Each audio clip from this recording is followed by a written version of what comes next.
lagi warna sini.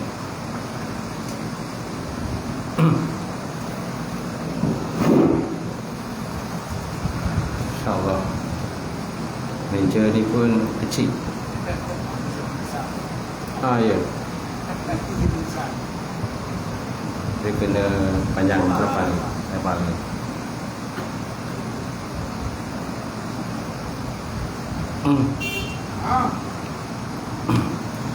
InsyaAllah mic ni buat dia sampai ke sana mic ni. So,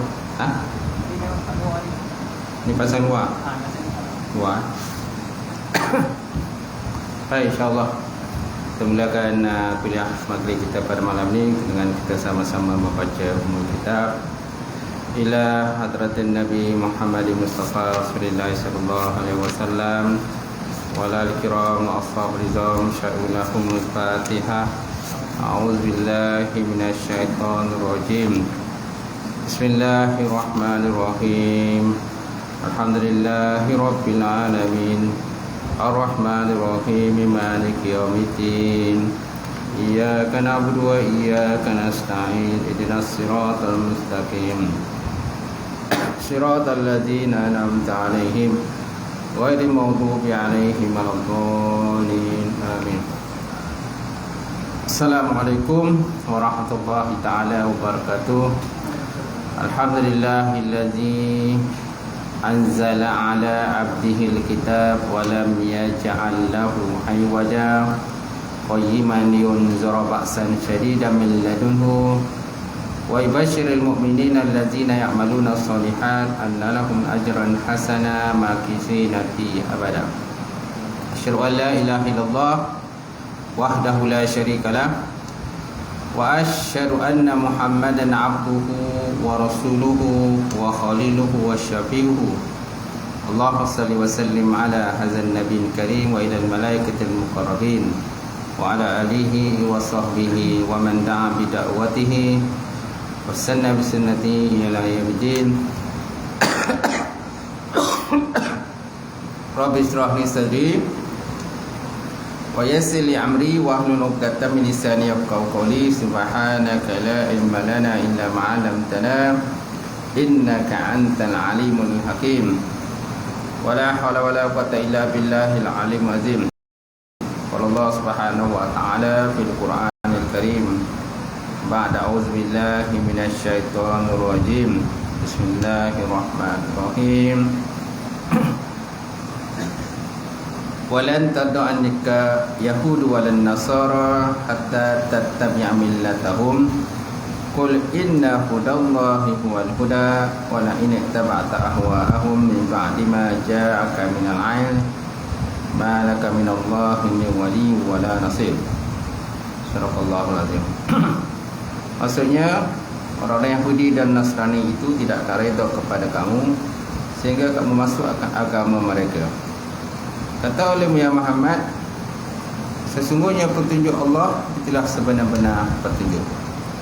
Jadi kalau kamu mengikut akan hawa nafsu kamu sesudah datang kepada ilmu kepada kamu, itulah ilmu, ini pengetahuan, maka tiadalah bagi kamu itu daripada Allah Ta'ala itu penolong dan juga pembantu. Qala Nabi sallallahu alaihi wa ala alihi wa sahbihi wa baraka wasallam, may yuridullahu bihi khairan yufaqihu fiddin. Maksudnya barang siapa dikenaki oleh Allah Subhanahu wa taala akan kebajikan, saya berikan kefahaman dalam agama. Nawaitu ta'alluma wa ta'lim wa tazakura wa tazkir wa nafa wa intifa wa rifaratu istifada wal hasa ala tamassuki bi kitabillah wa sunnati rasulih wa du'a ila al-huda wa dalalati ala al-khairi ibtigha'a wajhillah maradati wa qubi wa sawabihi subhanahu wa ta'ala. Mati sembilakan Imam, seterusnya sembilakan Tuan Bilal, kemudian jawatan kuasa surau, tuan-tuan haji, tuan-tuan hajah, sidang jemaah, muslimin muslimat, mukminin mukminat taala. Alhamdulillah, kita panjatkan puji dan syukur kepada Allah Subhanahu wa taala kerana dengan limpah guna rahmat kepada Allah lagi kita dapat bersama pada malam ini untuk kita sambung malam ni hadis hadis 40, hadis yang ke-35, hadis al-khamis wa salasun, hadis 35, betul tak? Betul tak? InsyaAllah.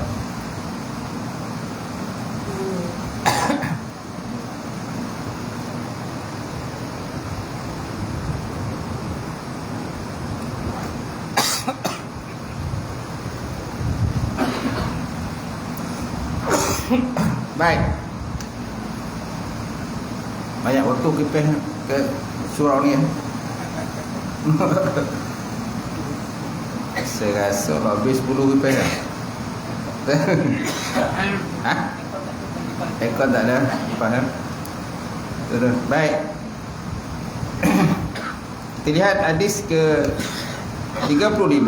Mana hadis ni tiba daripada Abu Hurairah. An Abi Hurairah radhiyallahu ta'ala anhu qala Rasulullah sallallahu alaihi wasallam la tahasadu wa la tanajasu wa la tabaghadu wa la tadabaru wa la yabi' ba'dukum ala bai'i ba'din wa kunu ibadallahi ikhwana.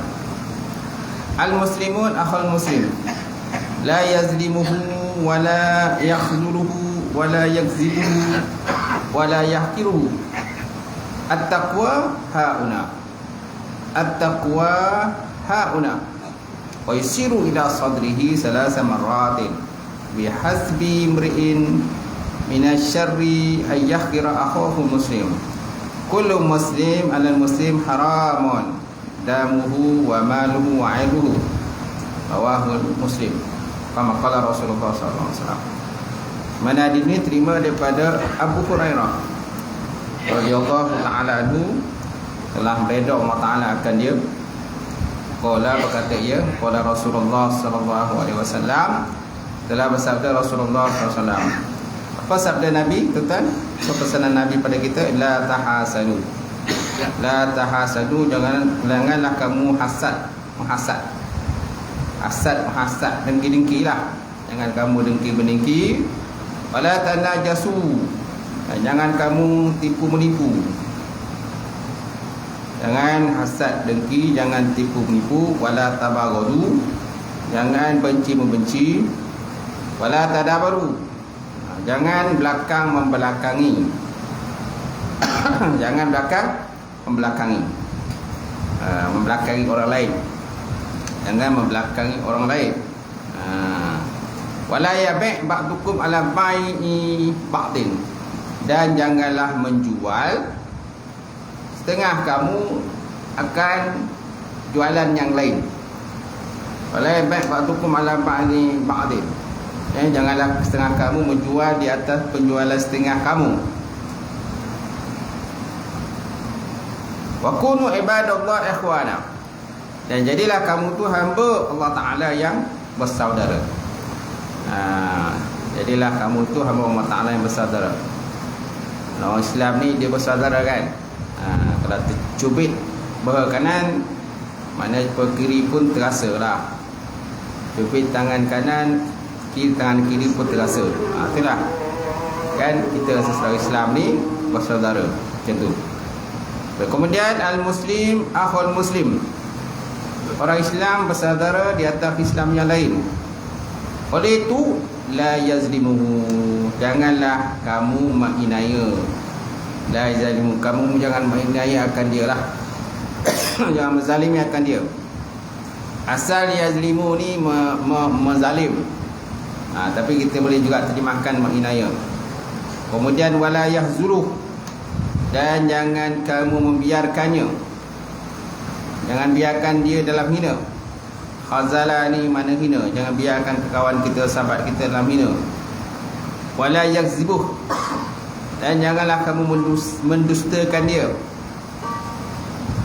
Jangan mendustakan. Wala yahkiru, dan janganlah kamu menghinakan. Hakiru pun makna hina jugalah. Jadi yahzuru dengan yahuru lebih kurang makna sama. Kemudian Nabi kata at-taqwa hahuna. Takwa ini takwa itu di sini. Nabi tunjuk ke dada Nabi lah. Takwa di sini kata Nabi, saya menunjuk ke dadanya. At-taqwa hahuna, takwa ke dada kita.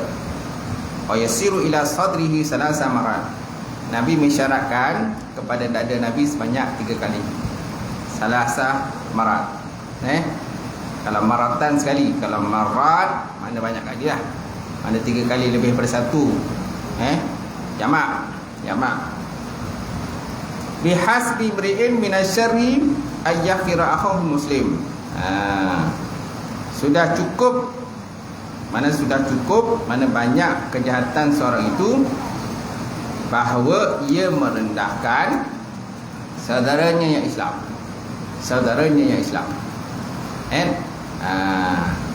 Bihasabi mri'in min syarri ayyafira akhahu muslim. Sudah cukup mana banyak kejahatan seorang itu bahawa ia merendahkan saudaranya yang muslim. Mana merendahkan saudara muslim ni mana salah satu bentuk kejahatan dah. Kullu muslim ala muslim haraman. Setiap muslim di atas muslim yang lain tadi haram. Haram apa tuan-tuan? Damuhu, darahnya, wa maluhu, dan hartanya, wa irduhu, dan maruah dirinya. Irduhu dan maruah diri kan. Tuan. Itulah lebih kurang maknanya secara harfiah lah. Kalau kita terjemah ke sini, dia kata bagaimana hadis terima daripada Abi Hurairah radhiyallahu ta'ala anhu. Katanya telah bersabda Nabi SAW, janganlah kamu dengki-berdengkian, jangan kamu tipu-tipuan, jangan kamu benci-bencian, jangan kamu belakang-belakangan, janganlah setengah kamu menjual atas setengah penjualan yang lain. Jadilah kamu orang yang bersaudara. Dia kata orang Islam bersaudara terhadap Islam yang lain. Jadi oleh itu tiada boleh dia menginayainya. Jangan meninayakan sahabat yang lain ke kawan yang lain. Kemudian tidak boleh membiarkannya dalam hina. Jangan biarkan kawan kita dalam hina. Kena bela lah. Ada kalau kawan kita dihina oleh orang yang bukan Islam, semana kewajipan kita lah, kena bela lah. Kemudian tidak boleh mendustainya, mana membohonginya tanpa ada tujuan, tanpa ada kemaslahatan. Kita tiba-tiba bohong tak boleh. Walaupun ada tempat-tempat tertentu yang boleh berbohong. Dan tidak boleh menghinakan dia. Kita menghinakan, jangan jatuhkan maruahnya di hadapan orang lain. Jadi takwa itu di sini kata Nabi, sambil menunjuk ke dadanya 3 kali. Sudah cukup banyak kejahatan seorang itu bahawa ia merendahkan saudara orang Islam yang lain. Jadi bila kita merendahkan saudara kita yang lain, maknanya kita ni dalam melakukan satu kejahatan lah, dalam bentuk dosa atau kejahatan. Sekalian orang Islam atau orang Islam haram darahnya. Masa haram darah, tak boleh kita menumpahkan darah orang Islam yang lain tanpa ada hak. Haram lah. Kemudian dengan kita rampas hartanya, dan kehormatan diri dia. Kalau nak rampas pun mesti ada tujuan tertentu lah. Contoh dia berhutang dan sebagainya kan, kita bolehlah rampas harta dia. Hutang tak bayar, betul tak? Kalau tak ada hutang, tak boleh tiba-tiba rampas harta dia, sita harta dia dan sebagainya. Baik, hadis riwayat kepada Imam Muslim. So apakah syarahan daripada ini tuan-tuan? Jadi hadis ini diriwayatkan oleh Imam Muslim daripada Abu Hurairah. Selain Muslim lagi hadis-hadis riwayat yang lain daripadanya, yang antaranya kandungannya lah sebagaimana yang terangkan dalam hadis tersebut. Mana Muslim pun ada juga meriwayatkan hadis, dan imam lain pun ada juga. Muslim pun ada terima daripada yang lain juga, walaupun bukan daripada Abu Hurairah saja, mana daripada yang lain pun ada juga. Yang matan lebih kurang sama lah dengan matan ini. So apakah nilai hadis? Hadis ini mengandung nilai utama dalam soal persaudaraan Islam, di mana ditegaskan secara perintah akan larangan-larangan yang tidak boleh dilanggar demi untuk pemeliharaan sesuatu persaudaraan Islam tadi kan. Jadi hadis ini mengandungi beberapa perintah larangan lah. Dia bentuk larangan. Antara contoh larangan tadi, jangan menghasad, jangan dengki-menyengki, kerana Islam bersaudara. Dan Nabi pun dalam peristiwa hijrah pun, apa yang Nabi tuan buat selain daripada mendirikan masjid? Selain daripada mendirikan masjid, apa yang Nabi buat? Mempersaudarakan golongan Ansar dan juga Muhajirin, kan? Sampaikan ada yang sahabat-sahabat daripada Ansar ini, kan, kalau ada 2 orang isteri, dia sanggup menceraikan seorang untuk dibagi kepada sahabatnya daripada Muhajirin yang datang. Datang berhijrah pada Mekah menuju ke Madinah. Dan mereka datang pun kebanyakannya sehilas pinggang. Kebanyakan sehilas pinggang. Mereka tak dapat nak bawa harta dan sebagainya, kerana harta mereka ditahan oleh pemimpin-pemimpin Quraisy. Mereka hanya dibenarkan berhijrah, tapi harta tak dibenarkan bawa. Gitu. Ada yang memang tak dibenarkan berhijrah langsung, dikawal ketat dan sebagainya, kan? Ada yang ditangkap di tengah jalan. Ada yang wafat dalam pertengahan jalan pun ada, kan? Dalam tengah jalan di Madinah, mereka sakit, demam dan sebagainya, dan ada yang meninggal dunia dalam perjalanan itu tadi. Itulah antara cabaran-cabaran yang berlaku kepada umat Islam pada permulaan awal Islam dalam peristiwa hijrah Rasulullah sallallahu alaihi wasallam. Antara sahabat yang diuji ialah Su'aib Ar-Rumi. Nak dengar kan? Su'aib Ar-Rumi. Su'aib Ar-Rumi ni dia bukan orang Mekah, tapi dia orang daripada Yaman, tak silap saya. Dia datang ke Mekah dan berniaga. Dia menjadi seorang peniaga lah. Dia datang ke Mekah salah sepinggang, kemudian berniaga dan dia jadi kaya. Allah Ta'ala kurniakan kekayaan pada dia. Kemudian dia masuk Islam. Bila datangnya perintah untuk berhijrah, maka Su'aib bin Rumi pun nak pergi berhijrah, menyusuri baginda Rasulullah sallallahu alaihi wasallam. Tetapi ditahan oleh pemimpin Quraisy. Dia katanya pada Su'aib Ar-Rumi, "Wahai Su'aib, kau nak pergi mana?" "Aku nak pergi berhijrah." Kan? Dan di sini susah untuk mengerjakan ibadah kepada Allah, susah nak mengerjakan solat. Sentiasa diganggu oleh kafir Quraisy, sentiasa dihina, pelekehkan dan sebagainya. Maka nak dipindah, dia nak bawa harta sekali lah. Maka apa kata pemimpin Quraisy? Dia kata, "Wahai Su'aib," dia kata, "kamu dulu datang ke sini dalam keadaan papa kedana, dalam keadaan kosong, tak ada apa pun, dan kamu akhirnya berniaga dan jadi kaya kat sini. Sekarang kau nak bawa harta kau ke Madinah.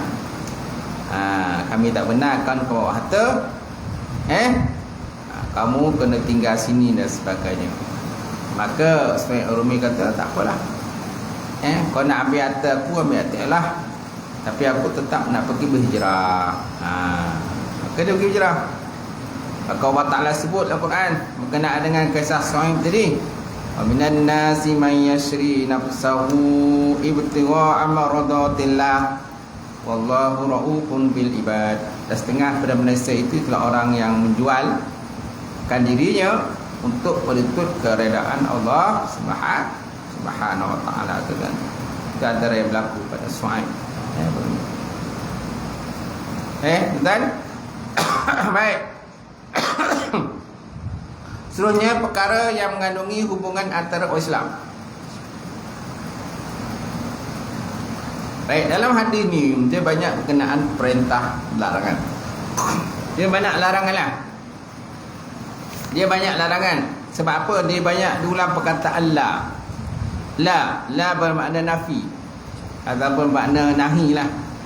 Jangan ataupun tidak.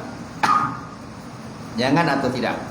La tahasadu, la tanajasu, la tabaghadu, la tadabaru. Itu semua adalah mana janganlah. Jangan kamu hasad, jangan kamu menipu, jangan membelakang-belakangi, jangan dengki-berdengki kan. Kemudian kat bawah tu la yazdimu, la yahzulu, la yakzibu, la yakiru. Banyak kali diulang perkataan la. Yang atas itu dia bermakna nahi, jangan. Sedangkan bawah bermakna nafi.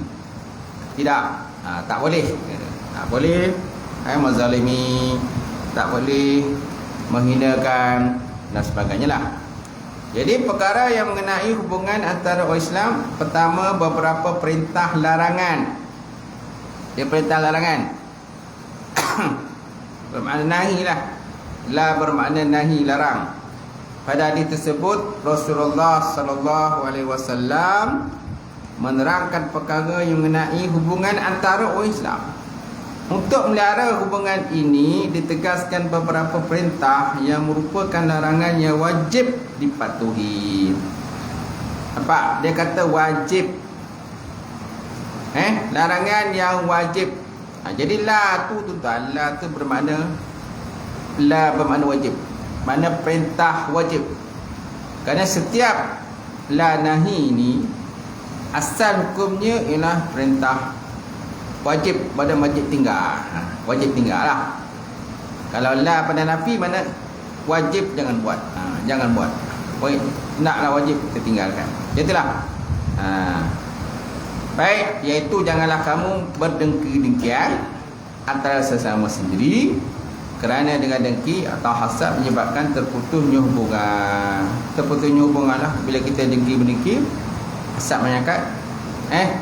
Dalam berniaga kadang-kadang ada hasad menghasad kan. Dalam ke tempat kerja pun kadang-kadang ada hasad menghasad. Kemudian yang paling jelas biasanya parti lah kan. Berparti kan. Politik lah.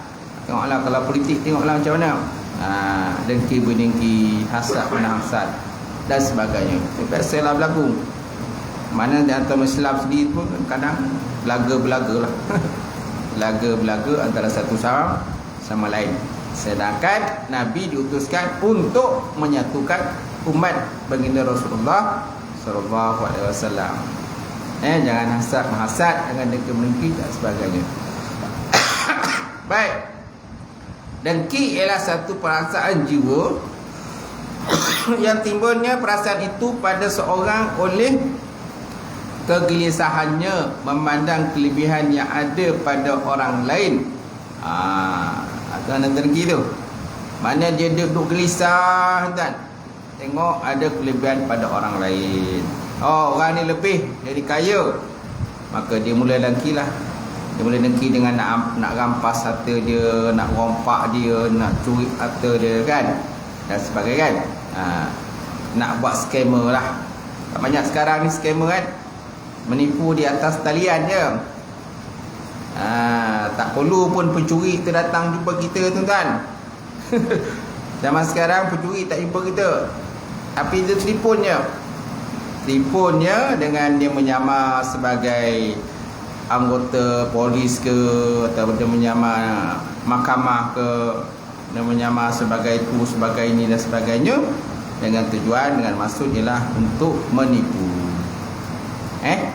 Jadi orang yang tak faham cara-cara scammer ni memang mudah tertipu. Dah dia ikut je kan, bayar, transfer, bagi nombor akaun, bagi nombor password, bagi nombor password bank. Bagi kan. Tekan tu, tekan ni, dia pun ikut tekan. Klik tu, klik ni, ikut klik je. Tengok duit dah transfer kat orang lain. 50,000, 100,000 kan. Bila dah transfer, nak kontak balik orang tu dah tak apa, putus hubungan. Tu kan. Itulah. Orang ni tak jumpa pun, tak nampak pun orang tapi duit dah hilang dah. Begitu. Tak perlu pun dia nak datang rompak rumah kita kan. Tak perlu dia nak pecah rumah kita. Dan tu cara dia, duit kita dah lesap. Itulah sifat dengki-mendengki di antara orang kita lah. Kadang yang buat orang kita. Baik. Mana dengki ialah satu perasaan jiwa yang timbulnya perasaan itu pada seorang oleh kegelisahannya memandang kelebihan yang ada pada orang lain, atau oleh kebenciannya melihat ada orang yang melebihinya atas suatu perkara ataupun keadaan. Dia tak boleh tengok orang tu lebih pada dia, mana dia kena lebih pada orang lain. Mana kalau segi harta benda tu dia mesti lebih, kalau segi pangkat tu dia mesti lebih pada pangkat orang lain. Orang lain semua pangkat bawah. Kalau ada orang lebih pangkat dengan dia, dia akan cantas lah. Dia akan cantas, dia akan fitnah dia kan, sehingga kan orang itu tak mampu lah naik lagi, terus down. Kalau meniaga tu terus bankrupt lah tuan. Itu macam itulah dia buat. Kalau dia meniaga depan dia, di belakang dia, sebelah dia, dia akan pastikan orang tu akan pindah tempat lain. Dan dia pastikan dia dapat tempat tu. Jadi orang yang dengki atau hasad selamanya gelisah, jiwanya tak tenteram.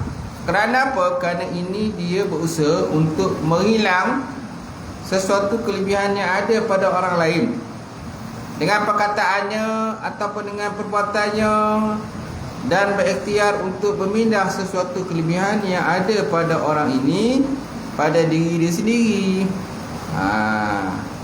Dia akan usaha macam mana cara dia tuan-tuan, dan cara baik ke cara buruk ke?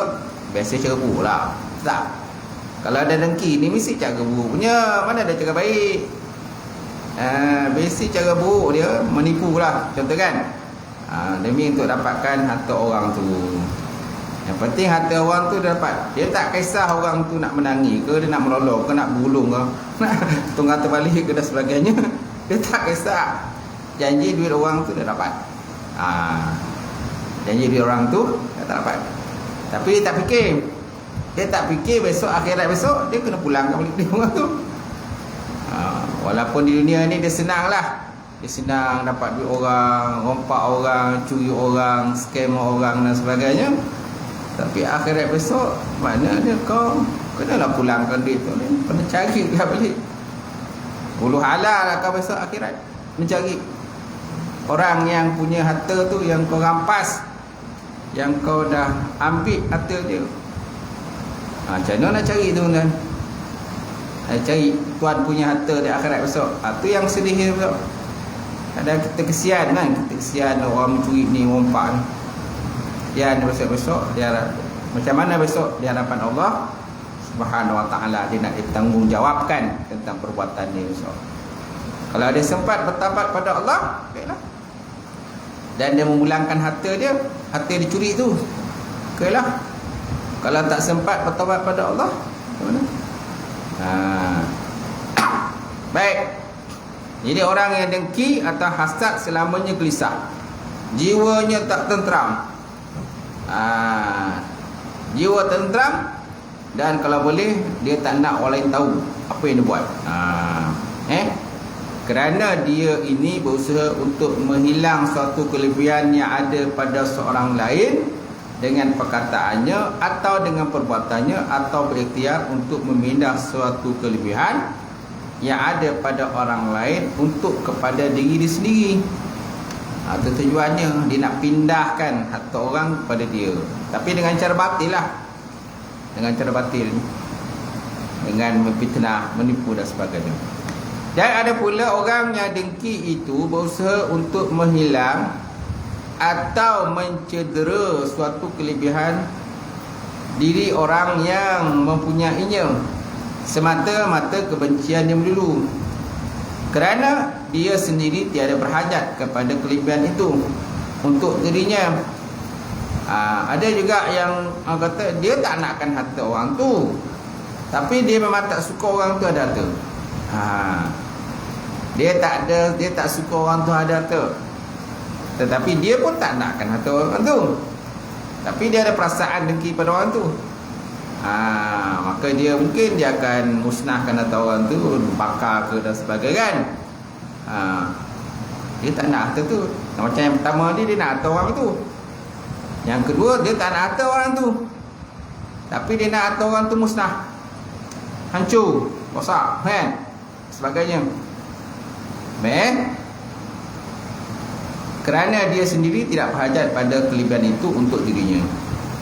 Jadi kedua macam kedengkian tersebut adalah tercela, dan inilah perasaan kedengkian yang sejahat-jahatnya yang pernah digunakan iblis terhadap Nabi Allah Adam alaihissalam, sehingga baginda dikeluarkan daripada tempat kediamannya dalam syurga. Nampak?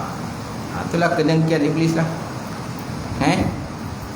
Jadi asalnya iblis ni berdendam kepada Nabi Adam kerana dia diperintahkan bersujud kepada Nabi Adam. Tapi dia enggan sujud kepada Nabi Adam. Aku lebih baik daripada dia. Aku dijadikan kepada api, Adam menjadi kepada tanah.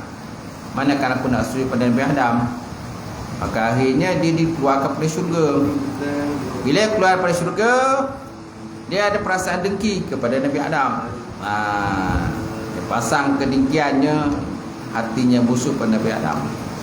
Maka dia ada banyak menyatakan dia menyamar menjadi seekor ular. Dia menyamar jadi ular dan dia berjaya masuk ke dalam syurga. Dan berjaya mempengaruhi Siti Hawa. Itulah isi Nabi Adam. Kemudian Siti Hawa pula menarik pula Nabi Adam untuk makan buah kudi. Maka buah kudi tadi pun tersangkut. Maka jadilah buah dada, kan, buah dada kepada Siti Hawa, dan halkum kepada Nabi Adam, sekat ke situ. Maka akhirnya kedua-duanya pun diusir daripada syurga kerana makan buah kudi. Jadi apa yang dikata oleh iblis kepada Siti Hawa dan juga Nabi Adam supaya memakan buah kudi tadi, apa yang dia kata kepada keduanya? Dia kata kepada keduanya, kan, bahawa Allah Ta'ala tak bagi kamu makan akan buah kudi ini kerana tak nak kamu itu jadi malaikat, dan tak nak kamu itu kekal dalam syurga. Itu dia punya ayat dia. Jadi iblis berkata kepada Siti Hawa dan juga Adam, dia kata Allah Ta'ala, kan buah kudi itu kan dilarang daripada makan. Allah Ta'ala melarang Nabi Adam Siti Hawa makan buah kudi. Apa makna kudi? Kekal. Makna kudi ialah kekal, kan. Tapi bila makan tak kekal. Asal makna kudi kekal. Tapi bila dah makan, kena keluar dari syurga, tak kekal dalam syurga. Jadi, kan, iblis kata pada Siti Hawa dan Adam, dia kata Allah Ta'ala tak bagi kamu makan akan buah kudi ini kerana tak nak kamu itu menjadi malaikat, dan tak nak kamu tu kekal dalam syurga. Dan akulah, kata iblis, penasihat yang terbaik. Dia kata, dia ngaku dia tu, aku penasihat terbaik 25%. Kan cerita film dia, kan. Tuan penasihat 25%. Sign, jangan tak sign. Sign. Tengok-tengok dia sekali kena jual, tuan. Pak Montua kena jual. Jadi benda tu dalam filem. Tak tahulah dulu pernah berlaku jual-menjual sebagainya. Tapi kalau zaman sekarang ni, tuan-tuan, ada maknanya peraturan boleh jual Pak Montua, parah je. Kan? Kalau lah zaman sekarang ni dibenarkan menjual Pak Montua, menjualkan menantu, tuan-tuan, sebabkan oleh kesilapan ini dan sebagainya, boleh jual. Saya rasa ramai Pak Mentua kena jual ke kedai tu. Ramai menantu kena jual, tuan. Tapi sebabkan tak ada berlaku hukum tu lagi, tadi tak adalah kena jual. Paling tidak pun, tuan, kena hantar ke rumah untuk tua je lah. Itu kena hantar rumah untuk tua. Kalau tidak pun kena jual. Abang pun kena jual, kan. Gitu. Baik, seterusnya.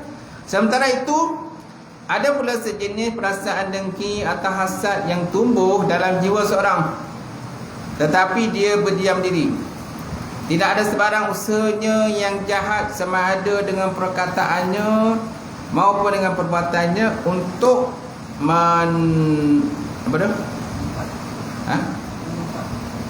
menumpas. Betul? Untuk menumpas sesuatu kelebihan orang lain. Hasad seperti ini diharap tidak menyebabkan dosa. Ya, sebagaimana sabda Rasulullah sallallahu alaihi wasallam, kullu ibnu adam husud, la yadurun hasid hasuduhu ma lam yatakallam bilisani aw ya'mal biyadi. Amal biyadi. Maksudnya tentang di sini kullu ibnu adam, setiap anak Adam itu dia ada perasaan hasad. Setiap anak Adam ada perasaan hasad. La yadurruhu hasid hasaduhu malam yatakallam bilisan.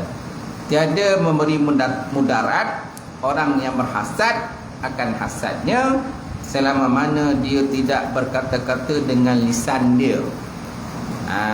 Selama mana dia tak tuturkan dengan lidah dia, selagi itulah maka macam tak kena dosa lah. Dia tak berdosa lah selagi dia tak tuturkan, walaupun dalam hati dia perasaan hasad itu kepada orang lain. Au ya'mal biyadih, ataupun beramal dengan tangan dia, mana lakukan dengan tangan dia. Tapi benda tu adalah dalam diri dia. Tapi kalau simpan dalam diri pun memang parah jugalah. simpan lama-lama tu takut meletup. Tuan-tuan, dia nak tak nak dia kena buanglah sifat hasad tu. Jangan biarkan hasad tu bersarang dalam diri dia. Kan, mungkin dalam masa terdekat mungkin dia boleh tahan, tapi lama kelamaan bertambah hasad, syaitan pun masuk dalam hati dia, maka nak tak nak lama lain akan melotot jugalah. Akhirnya dia hasad ke orang lain. Salah macam tu. Kadang yang hasad ni orang politik. Orang politik hasad. Orang berniaga hasad. Kadang selebriti pun kadang hasad bersama dia. Betul tak? Hasad sama dia. Satu kampung pun kadang hasad. Satu taman pun hasad. Nak kedudukan, nak pangkat, nak jawatan dan sebagainya, hasad negeri orang lain. Dalam masjid pun kadang-kadang ada hasad dan suara. Datang puasa kadang berebut. Imam kadang bergaduh dengan Bilal. Imam bertumbuh dengan pengerusi masjid, pengerusi surau. Kadang ada juga. Bilal bergaduh dengan siap. Ada kadang hasad. Harap-harap sini tak berlaku lah. Kat tempat lain adalah berlaku. Tuan-tuan, itu sebabnya kita kena ada sifat berlapang dada. Kalau kita tak berlapang dada, sampai bila pun akan adalah hasad atas sama lain. Bila hasad macam surau, contoh kalau surau masjid orang bergaduh, datang kuasa bergaduh, imam bergaduh dengan Bilal bergaduh dengan Syiah dan sebagainya, dengan pengusi dan sebagainya, berdari. Jadi jemaah pun tak nak datang. Malah dia datang, puan datang. Kalau orang coki yang semua masjid tu gitu.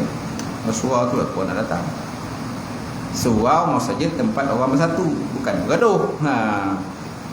Baik, seterusnya ada lagi sejenis perasaan hasad yang tumbuh dalam jiwa, tetapi segera dilenyapkan serta ditumbuhkan perasaan cinta kepada orang yang mendapat kelebihan.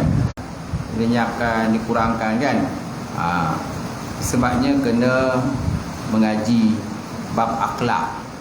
Kita tak cukup hanya mengaji bab, contohnya bab fiqh, bab tauhid, sedangkan bab akhlak kita tak mengaji. Kan? Kita tak jaga kita punya hati, perasaan jiwa kita tak bersihkan daripada sifat-sifat mazmumah kan. Dia ada sifat mazmumah, sifat-sifat yang buruk, tercela, yang kita kena buang lah kita. Kan adalah bersarang dalam perasaan kita. Kalau ada perasaan je tu, memang parah lah tuan-tuan. Akan ada je benda yang tak kena pada dia. Baik. Nabi SAW dalam peristiwa hijrah, ketika Nabi sampai ke Madinah tuan-tuan, Apa ucapan yang pertama yang keluar daripada mulut Rasulullah sallallahu alaihi wasallam? Apa ucapan pertama? Ucapan yang pertama yang keluar daripada mulut Rasulullah sallam, ya ayuhan nas, wahai manusia, absus salam, watat imut ta'am, wasil arham,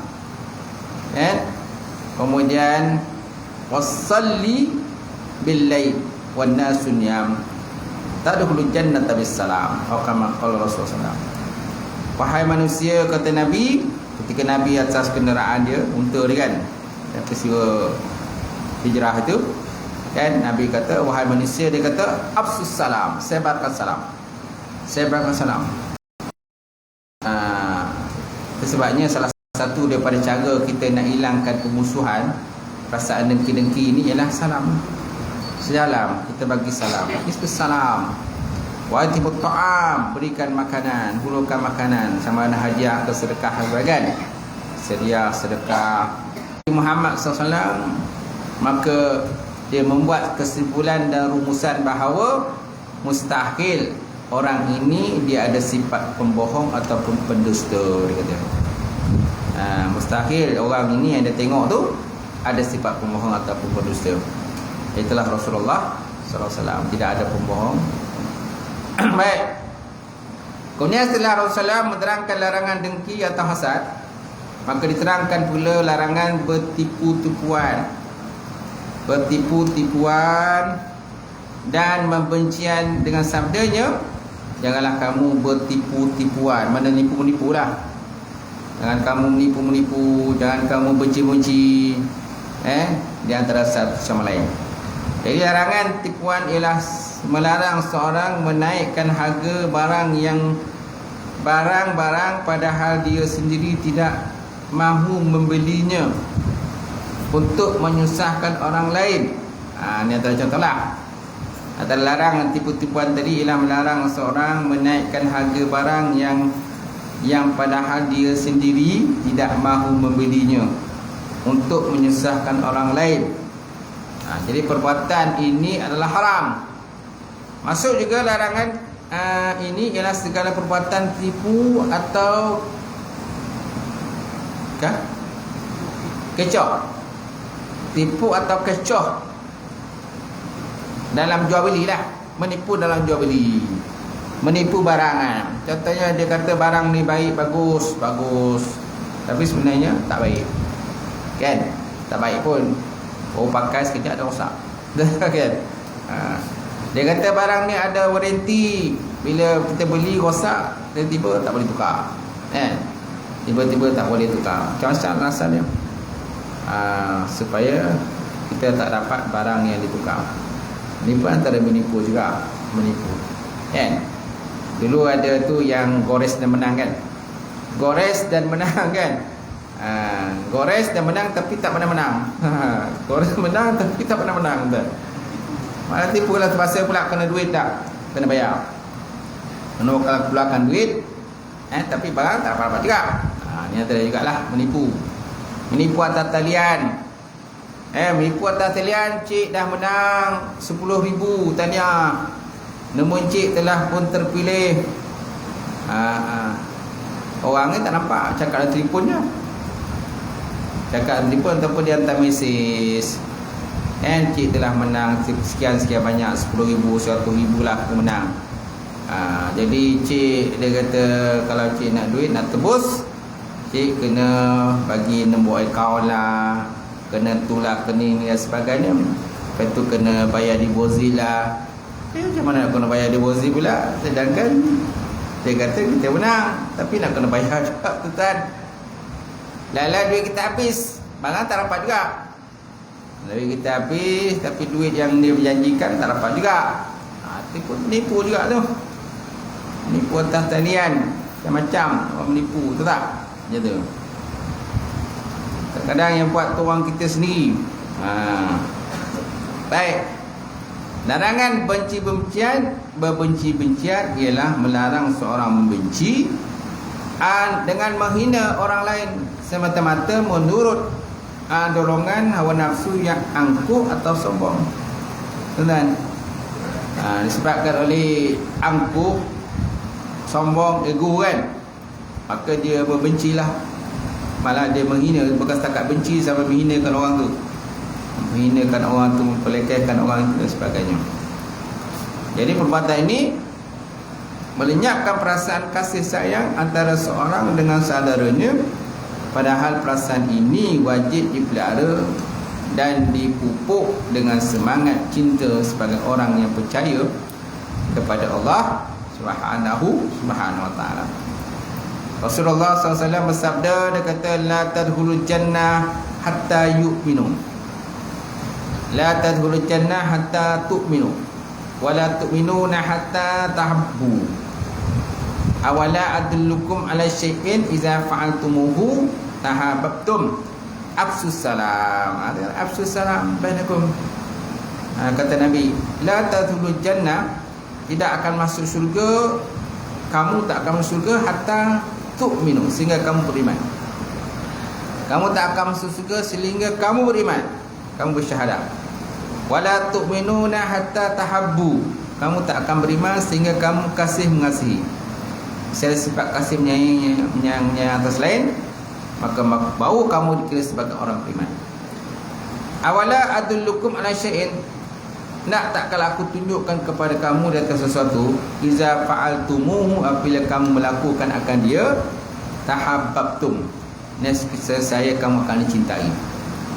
Nabi kata, nak tak aku tunjuk kepada kamu, kan? Kalau kamu buat benda tu, kamu akan dicintai oleh orang lain. Apa dia? Afsus salam bainakum, sebarkan salam. Sebarkan salam antara kamu. Sama ada kamu kenal ke orang tu ke tak kenal. Alaman arafta aw la ta'raf, ta'rif. Sama ada kau kenal ke, tapi tengok wataknya di orang Islam. Oh ni, tengok pada imbasannya, oh ni orang Islam, kita pun bagi salam dah. Kalau dia sebaliknya bukan Islam, kita tak tahulah. Sebenarnya kita, penting kita bagi salam dulu. Begitu juga kalau orang bergaduh kan, orang bergaduh, orang tidak bersuka siapa lebih pada 3 hari. Di antara mereka itu siapa yang terbaik? Nabi kata, orang yang dahulu memberi salam. Dan 2 orang kadang-kadang bergaduh, tak tahu siapa kan. Jadi antara 2 tu siapa yang paling baik? Nabi tak tengok dia ni betul, ni salah tak. Oh dia ni betul, ni salah, ni salah, ni betul. Nabi tak tengok macam tu, tapi Nabi tengok siapa yang dahulu memberi salam, itulah yang terbaik di antara 2 orang tadi. Jadi Nabi sini kata afsus salam, berikan salam. Sama ada assalamualaikum ke atau sebagainya. Baik. Jadi tidak akan masuk, tidak akan kamu masuk syurga sehingga kamu beriman, dan tidak dikatakan kamu beriman sehingga kamu berkasih-kasihan. Mau tak aku tunjukkan pada kamu satu perkara yang apabila kamu berbuat akan dia, nescaya kamu berkasih-kasih, iaitu siarkanlah salam antara kamu. Dan salam juga merupakan salah satu daripada nama-nama Allah. Jadi siapa yang selalu memberi salam, maknanya ada keberkatan kat situ, sebab dia salah satu daripada nama-nama Allah. Antara nama Allah ialah As-Salam. Mana salam ialah sejahtera lah, kesejahteraan atas anda. Mana bila kita jumpa orang, kita bagi salam, mana kita ucapkan sejahtera atas dia. Baik. Kemudian Rasulullah SAW menerangkan larangannya dengan sabdanya, janganlah kamu berbelakang-belakangan, dan janganlah kamu menjual di atas penjualan setengah kamu, dan naklah kamu hai hamba Allah bersaudara. Bersaudara. Gitu. Habis. Kemudian larangan berbelakang-belakang. Wallahu a'lam. Sampai situlah. Tak ada kangkas itu.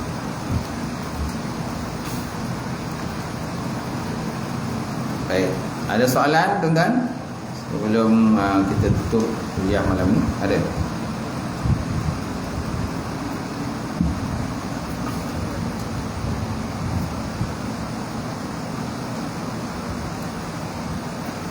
Ada? Ada. InsyaAllah. A'udzubillahi minasyaitonir rajim. Bismillahirrahmanirrahim. Alhamdulillah rabbil alamin wassalatu wassalam salatu wassalamu ala alihi washabihi ajmain. Allahumma zidna ilman nafi'a wa yaqinan shadiqa wa 'ilman mutaqabbala wa rizqan halalan mubarakatan katsiran. Wasiyana fataya alim wa lana qulubana bi nuri ma'rifataka wa ta'ala wa arifin. Allahumma faqina bidin. Allahumma faqina bidin. Allahumma ja'al hadza jam'an marhuba wa tafarraqana min ba'd. Wa ma'suma. Rabbana atina fid dunya hasanah wa fil akhirati hasanah wa qina adzabannar. Subhana rabbika rabbil izzati amma yasifun. Wassalamu ala mursalin. Alhamdulillahi rabbil alamin. Qabalullah.